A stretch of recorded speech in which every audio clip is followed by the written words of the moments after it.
Olá, sou o Gabriel Fernandes e eu vou estar fazendo uma revisão aí do RA3 sobre a tabela hash. Então vamos começar sobre o que é a tabela hash. Seria uma estrutura de dados que combina uma tabela com a função hash, tendo a função de particionar, fazer o sorting, né, de um conjunto de dados para facilitar a busca, sendo mais rápida e eficiente. E agora a função hash, que tem em toda a tabela hash.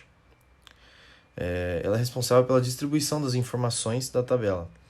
Ela é o que associa a chave, ou seja, o dado que é inserido, à posição índice da tabela, né? Um dos índices da tabela. Então, vou dar um exemplo simples aqui.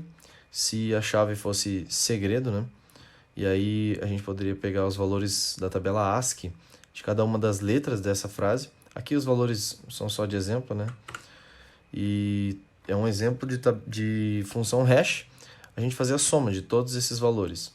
Daria 253, então a gente divide pelo número de índices que a gente tem, número de espaços que a gente tem na nossa tabela. No caso aqui seria 10, né, de 0 a 9, e pega a sobra, ou seja, faz um módulo desse valor com o número de índices. E a sobra seria 3, então a gente estaria armazenando aí na posição 3. Existem... Antes de mais nada, eu queria dizer que esse aqui é um exemplo bem simples, né? Existem maneiras muito melhores com outros métodos, mas é só para dar um exemplo de uma função hash. E então, temos as colisões.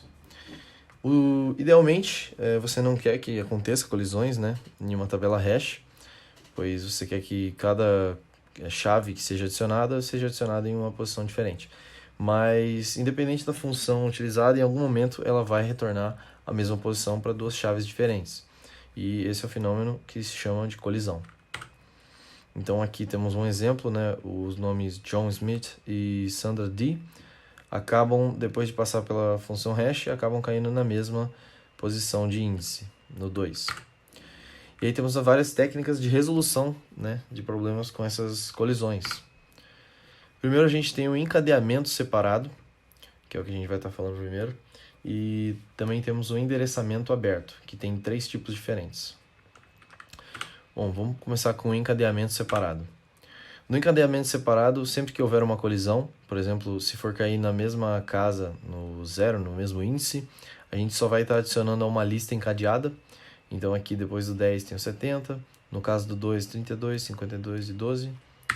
Então é só adicionando no próximo nó da lista. Já o endereçamento aberto, eu vou dar um exemplo do endereçamento aberto de forma linear. Se a gente quer adicionar o nome Luiz, a gente passa pela função hash e consegue o índice 3. Só que ele já está ocupado por outro nome. Então a gente passa para o próximo e ainda está ocupado, então vai até o próximo, onde está liberado para conseguir fazer o armazenamento do nome. E aí temos as diferentes sondagens. Essa que eu acabei de explicar foi a linear, ou seja, a gente só confere a próxima posição até que encontra uma posição, ou confere que todas as posições estão ocupadas. E tem a quadrática, que vai aumentando exponencialmente o número de casas que vamos pular.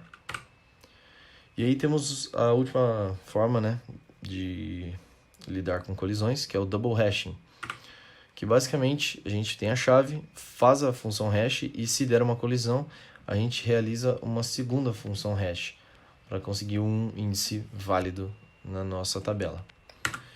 E foi isso. Obrigado pela atenção.